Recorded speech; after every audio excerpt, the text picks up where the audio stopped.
Hi. ಬೆಳ್ಳಿ ಐಟಮ್ನ ನಾವೇನಾರ ಈ ಬೆಳ್ಳಿ ವಸ್ತುಗಳು ನೋಡಿ, ನಾವು ಬಳಸೋ ವಸ್ತುಗಳು ತುಂಬ ಕಪ್ಪಾಗಿರುತ್ತೆ ಅಂತ ಹೇಳಿದ್ರೆ ನಾವೇನು ಮಾಡ್ತೀವಿ, ಬೆಳ್ಳಿ ಅಂಗಡಿಗೆ ಹೋಗಿ ಪಾಲಿಷ್ ಮಾಡಿಸ್ತೀವಿ.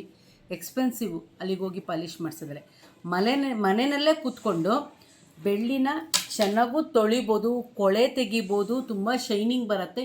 ಈಸಿ ಮೆಥಡು, ದುಡ್ಡು ಉಳಿಯುತ್ತೆ. ಸೊ ಇವತ್ತು ಒಂದು ವಸ್ತುನ ಬಳಸಿ ಬೆಳ್ಳಿ ತೊಳೆಯೋದು ಹೇಗೆ, ಚೆನ್ನಾಗಿ ಮಾಡ್ಕೊಳ್ಳೋದು ಹೇಗೆ. ಹಬ್ಬಗಳು ಬರ್ತಾ ಇದೆ, ಬೆಳ್ಳಿ ವಸ್ತುಗಳನ್ನೆಲ್ಲ ತೊಳಿಬೇಕು, ದೇವ್ರ ಮನೆ ಸಾಮಾನುಗಳೆಲ್ಲ. ಹಾಗಾಗಿ ಕಡ್ಗ, ಗೆಜ್ಜೆಗಳು, ಕುಂಕುಮ ಅರ್ಶಿಣದ ತಟ್ಟೆ, ಬಟ್ಲುಗಳೆಲ್ಲ ಇರುತ್ತಲ್ವ. ಹಾಗಾಗಿ ಪ್ರತಿಯೊಂದನ್ನು ಈಸಿಯಾಗಿ ತೊಳೆಯೋದು ಹೇಳ್ಕೊಡ್ತೀನಿ. ಇವತ್ತು ಬೆಳ್ಳಿ ತೊಳೆಯೋಕ್ಕೆ ಹೆಂಗೆ ಟಿಪ್ಸು ಅನ್ನೋದನ್ನು ಕ್ವಿಕ್ಕಾಗಿ ಒಂದು ಹೇಳ್ಕೊಡ್ತಾರೆ. ಸೊ ನೋಡೋಣ ಬನ್ನಿ ಏನೇನು ಅಂತ. ಮತ್ತು ಇವಾಗ ಇರುವಂಥ ಪರಿಸ್ಥಿತಿ, ಆಮೇಲೆ ವಾಶ್ ಆದಮೇಲೆ ಹೆಂಗಾಗುತ್ತೆ ಅದನ್ನು ತೋರಿಸ್ತೀನಿ. ಬೆಳ್ಳಿ ಗೆಜ್ಜೆ ಒಂದಿದೆ ನೋಡಿ, ಎಷ್ಟು ಕರ್ರಗಾಗಿದೆ ಅಂತ. ಓಕೆನಾ. ಸೊ ಎಷ್ಟು ಬ್ಲ್ಯಾಕ್ ಆಗಿದೆ, ನೀಟಾಗಿ ಕಾಣಿಸ್ತಾ ಇದೆ ಅಲ್ಲ ನಿಮಗೆ ನೋಡಿ. ಸೊ ಬ್ಲ್ಯಾಕ್ ಆಗಿದೆ ಈ ಕಂಪ್ಲೀಟ್ ಆಗಿರುವಂಥ ಬೆಳ್ಳಿ ಗೆಜ್ಜೆ.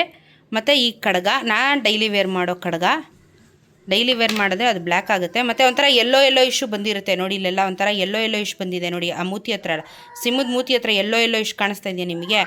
ಸೊ ಇವಾಗ ಇದೆರಡನ್ನ ಹೆಂಗೆ ಏನು ಯೂಸ್ ಮಾಡಿಕೊಂಡು ನಾವು ಈ ಒಂದು ಐಟಮ್ನ ಬೆಳ್ಳಗೆ ಮಾಡ್ತೀವಿ ವಾಪಸ್ಸು ಅಂತ ಹೇಳಿ ತೋರಿಸ್ತೀವಿ. ಸೊ ಇವಾಗ ಹಿಂಗಿರೋದು ನೆಕ್ಸ್ಟ್ ಹೆಂಗಾಗುತ್ತೆ ಅಂತಲೂ ತೋರಿಸ್ತೀನಿ ಬನ್ನಿ. ಇದಕ್ಕೆ ಬೇಕಾಗಿರೋದು ಒಂದು 3 ಐಟಮ್ಮು. ಹುಣಸೆ ಹಣ್ಣು ನೀರು ಬೇಕು. ಹುಣಸೆ ಹಣ್ಣು ನೀರು ಬಿಸಿನೀರಲ್ಲಿ ಹಾಕೊಳ್ಳುವಂಥ ಅವಶ್ಯಕತೆ ಏನಿಲ್ಲ, ನಾರ್ಮಲ್ ಹುಣಸೆ ಹಣ್ಣು ನೀರೇ ಓಕೆ. ಇದ್ರ ಜೊತೆಗೆ ನಮಗೆ ಬೇಕಿಂಗ್ ಸೋಡಾ ಬೇಕಾಗುತ್ತೆ. ಬೇಕಿಂಗ್ ಸೋಡಾ ಬೇಕು, ಇದನ್ನ ಇಟ್ಕೊಳ್ಳಿ. ಶಾಂಪೂ ಬೇಕು, ನೀವು ಯಾವ ಶಾಂಪೂ ಯೂಸ್ ಮಾಡ್ತೀರೋ ಮಾಡ್ಕೊಳ್ಳಿ, ಏನೂ ತೊಂದರೆ ಇಲ್ಲ. ಸೊ ಬೇಕಿಂಗ್ ಸೋಡಾ, ಹುಣಸೆ ಹಣ್ಣಿದ್ರೆ ಸಾಕು. ಈ ಒಂದು ಬೆಳ್ಳಿನ ನಾವು ಬೆಳ್ಳಗೆ ಮಾಡ್ಬೋದು. ಕೆಲವರು ಹಲ್ಲಿನ ಪುಡಿ, ಕೆಲವರು ಪೇಸ್ಟ್ ಕೂಡ ಬಳಕೆ ಮಾಡೋರು ಇರ್ತಾರೆ. ಬಟ್ ಇದು ನಾವು ಬೇಕಿಂಗ್ ಸೋಡಾ ಅಲ್ಲಿ ಕ್ಲೀನ್ ಮಾಡ್ತಾ ಇದ್ದೀವಿ. ಯಾವ ರೀತಿ ಆಗುತ್ತೆ ಅಂದರೆ ಡಿಫ್ರೆನ್ಸ್ ನೋಡ್ಬಿಡೋಣ. ಸೊ ಇವಾಗ ಈ ಬೆಳ್ಳಿದು ನಾವು ಏನು ಗೆಜ್ಜೆ ಇಟ್ಕೊಂಡಿದ್ದೀವಿ ಇದನ್ನು ಪೂರ್ತಿ ಇದರೊಳಗಡೆ ಹಾಕಿ, ಈ ಬೆಳ್ಳಿ ಕಡ್ಗಾನು ಇದರೊಳಗಡೆ ಹಾಕ್ತಾಯಿದ್ದೀನಿ. ಸೊ ಇವಾಗ ಇದನ್ನು ಇವಾಗ ಬೇಕಿಂಗ್ ಸೋಡಾನು ಇದಕ್ಕೆ ನಾವು ಹಾಕಬೇಕು. ಸೊ ಒಂದು ಸ್ವಲ್ಪ ಬೇಕಿಂಗ್ ಸೋಡಾ ಹಾಕ್ತಾಯಿದ್ದೀನಿ, ಒಂದು ಅರ್ಧ ಸ್ಪೂನ್ ಬೇಕಾಗುತ್ತೆ. ಸೊ ಬೇಕಿಂಗ್ ಸೋಡಾ ಹಾಕ್ತಾಯಿದ್ದೀನಿ. ಸೊ ನೋಡಿ, ಸೋಡಾ ಹಾಕ್ಬಿಟ್ಟು ಇದನ್ನು ಹಿಂಗೆ ಕಲಿಸ್ಬಿಟ್ಟು ಒಂದು ಅರ್ಧ ಗಂಟೆ ಇದನ್ನು ಬಿಟ್ಟುಬಿಡಿ. ಹಾಫ್ ಆನ್ ಅವರ್ ಕರೆಕ್ಟಾಗಿ ಇದನ್ನು ಬಿಟ್ಬಿಡಬೇಕು ನೀವು. ಹಾಫ್ ಆನ್ ಅವರ್ ಆದಮೇಲೆ ಇದನ್ನು ವಾಶ್ ಮಾಡಬೇಕು. ಹೆಂಗೆ ವಾಶ್ ಮಾಡೋದು ಅಂತಲೂ ನಾನು ತೋರಿಸ್ಕೊಡ್ತೀನಿ. ಇಮಿಡಿಯೇಟಾಗಿ ಎತ್ತಿದ್ರೆ ಆಗಲ್ಲ, ಯಾಕಂದರೆ ಅದು ಕಂಪ್ಲೀಟಾಗಿ ಅದು ಏನಿದೆ ಆ ಗಲೀಜು ಹೀರ್ಕೋಬೇಕು ಅಂದರೆ ಸ್ವಲ್ಪ ಹೊತ್ತು ನೆನೆ ಹಾಕಬೇಕು. ಏನೋ ಕೆಲಸ ಮಾಡ್ತಾ ಇರಬೇಕಾದ್ರೆ ಇದನ್ನು ಹಾಕ್ಬಿಟ್ಟು ಬಿಟ್ಬಿಡಿ. ಅರ್ಧ ಗಂಟೆ 1 ಅವರ್ ಏನೂ ಆಗೋದಿಲ್ಲ. ಟೈಮ್ 1 ಅವರ್ ಆದರೂ ಏನೂ ಆಗೋಲ್ಲ, ಇನ್ನೂ ಚೆನ್ನಾಗಿ ಬಿಟ್ಕೊಳ್ಳುತ್ತೆ. ಸೊ ಅರ್ಧ ಗಂಟೆಯಿಂದ 1 ಅವರು ಇದನ್ನು ನೆನೆ ಹಾಕಿ ಬಿಟ್ಬಿಡಿ. ಓಕೆನಾ. ಸೊ ಇವಾಗ ಇನ್ನೊಂದು ಸ್ವಲ್ಪ ಹೊತ್ತು ನೆನೆದ ಮೇಲೆ ನೆಕ್ಸ್ಟ್ ಏನು ಮಾಡಬೇಕು, ಹೆಂಗೆ ವಾಶ್ ಮಾಡಿದ್ರೆ ಯಾವ ಥರ ಆಗುತ್ತೆ ನೆಕ್ಸ್ಟು ಬೆಳ್ಳಿ ಅದನ್ನು ತೋರಿಸ್ತೀನಿ. ಇವಾಗ ಇದು ಅರ್ಧ ಗಂಟೆ ಅಲ್ಲ 3/4 ಗಂಟೆನೇ ನೆನೆಸಿದ್ದೀವಿ ನಾವು ಆ್ಯಕ್ಚುಲಿ. ಇಲ್ಲಿ ನೋಡಿ, ಸ್ವಲ್ಪ ಪರವಾಗಿಲ್ಲ.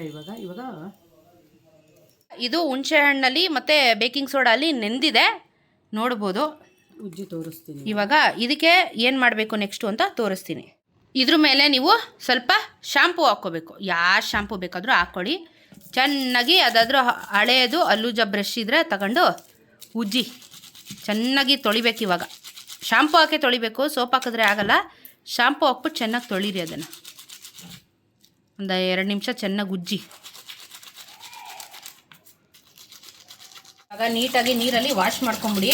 ಅದು ನೀಟಾಗಿ ನೀವು ಶಾಂಪೂ ಹಾಕಿ ತೊಳೆದ ಮೇಲೆ